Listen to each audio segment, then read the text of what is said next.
શિવ મહાપુરાણ એટલે ભગવાન શિવજીનું સાક્ષાત વાંગમય સ્વરૂપ. જેવી રીતના રામચરિત માનસ, વાલ્મીકી રામાયણ ભગવાન શ્રી રામચંદ્રજીનું વાંગમય સ્વરૂપ છે,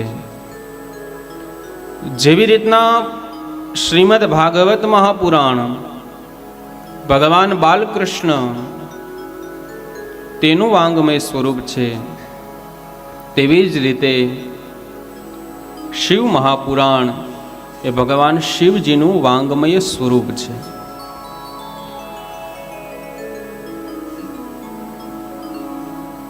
શિવ મહાપુરાણ એટલે કે શિવ, શિવ એટલે કે બ્રહ્મ, શિવ એટલે કે કલ્યાણ, વ્યાપક, આકાશ તત્વ. જ્યાં પણ આપણે જોઈએ ત્યાં આપણને આકાશ દેખાય, વ્યાપકતા દેખાય, વિશાળતા દેખાય, સમજવાનું કે એ શિવ છે. એનો અર્થ કે શિવ છે તે સર્વવ્યાપી છે. એવા સર્વેશ્વર કે જે સૃષ્ટિનો સંહાર કરે એટલું જ નહીં, પણ જે સૃષ્ટિનું સર્જન પણ કરવાની આજ્ઞા આપે, જે સૃષ્ટિનું પાલન કરવાની પણ જે આજ્ઞા આપે છે. આજ્ઞા ક્યારે આપી શકાય? જ્યારે પોતે વ્યક્તિ જાણતો હોય ત્યારે. આ સૃષ્ટિની ઉત્પત્તિ, સ્થિતિ અને લયના કરાવનારા ભગવાન શિવજી છે. અને એ શિવજીની આપણે કથા શ્રવણ કરીએ છીએ, જેને આપણે ભોળાનાથ કહીએ છીએ, જેના જેવો કોઈ કૃપાળુ દેવ નથી. તમે ખાલી સંકલ્પ કરો અને ભગવાન શિવજીની આગળ જઈને પ્રાર્થના કરો. તમારામાં ગુણ હોય કે ન હોય, તમે ગમે એવા પાપ કર્યા હોય, તમે ગમે એવા દોષી હોય, ગમે એવા દોષ કરતા હોય, તમારામાં એક પણ સદગુણ ન હોય, પણ તમે એકવાર શિવાલયમાં જઈને હાથ જોડી અને ભગવાન શિવજીને એ વંદન કરો, શિવજીને પ્રાર્થના કરો, એટલે શિવજી છે એ તમને સર્વસ્વ અર્પણ કરી દે છે. આપણા દુર્ગુણોને જોતા નથી શિવજી. કૃપાળુ છે, ભોળાનાથ છે. અસુર હોય, દાનવ હોય, તે પણ તપ કરે ને ભોળાનાથ એને વરદાન આપી દેતા હોય. તો આપણે અસુરો જેવા પાપ તો નથી કર્યા ને, પણ શિવજી છે તેને આપણે વિશુદ્ધ ભાવ સાથે, શ્રદ્ધા ભક્તિપૂર્ણ ભાવ સાથે જ્યારે આપણે કંઈ પ્રાર્થના કરીએ ને ત્યારે તે સ્વીકાર કરે. હું ભગવાનને, પરમેશ્વરને રાજી કરવા હોય તો માત્ર બધી પૂજા સામગ્રી રાખવાની જરૂર નથી કે પૂજા સામગ્રીઓ બધી રાખી દઈએ, પરમાત્મા રાજી થઈ જાય. નહીં, પૂજા સામગ્રી અર્પણ કરી દઈએ, પરમાત્મા રાજી થઈ જાય એવું જરૂરી નથી. પૂજા સામગ્રી તો એક નિમિત્ત માત્ર છે પૂજાનું, પરંતુ એ પૂજા સામગ્રીની સાથે સાથે આપણે આપણા મનનો એ વિશુદ્ધ ભાવ જો અર્પણ કરીએ ને તો પરમાત્મા સ્વીકાર કરી લે. ભાવ સ્વીકારે છે પરમાત્મા.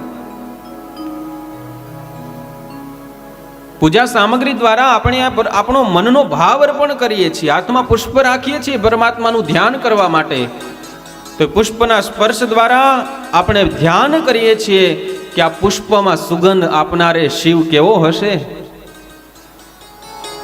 એ પુષ્પ હાથમાં રાખવાથી શિવજીનું ધ્યાન થાય છે. હાથમાં ચોખા રાખ્યા હોય, ધાન્યને ઉત્પન્ન કરનાર, ધરતીમાં ખેડૂત એક બીજ વાવે, એક ધાન્યનો કણ વાવે અને શિવ એને અનેક કરીને આપે. શિવ કેવો હશે? ચંદન હાથમાં રાખી અને ચંદનમાં જે સુગંધ, એ સુગંધને ચંદનમાં મૂકનારે શિવ કેવો હશે? હાથમાં જળ રાખીએ, ભૂદેવ કહે હાથમાં પાણી રાખો, હાથમાં જળ રાખી સંકલ્પ કરીએ, એ જળને બનાવનારે શિવ કેવો હશે? એ ભાવ સાથે એ શિવનું ધ્યાન છે. એટલે માત્ર સામગ્રી જ નહીં, પણ સામગ્રીની સાથે સાથે મનનો એવો ભાવ જ્યારે આપણામાં ઉત્પન્ન થાય ત્યારે શિવ આપણી પૂજાને સ્વીકારે, ત્યારે પરમેશ્વર આપણી પૂજાને સ્વીકારે છે. જ્યારે મનમાં વિશુદ્ધ ભાવ હોય, ભાવ વગર ભગવાન એ પૂજા સામગ્રીઓ સ્વીકારતા નથી. જે પણ કરીએ તે ભાવ સાથે કરીએ, મનમાં વિશુદ્ધ ભાવ હોવો જોઈએ. કથા શ્રવણ કરીએ છીએ તો વિશુદ્ધ ભાવ રાખીને કથા શ્રવણ કરીએ.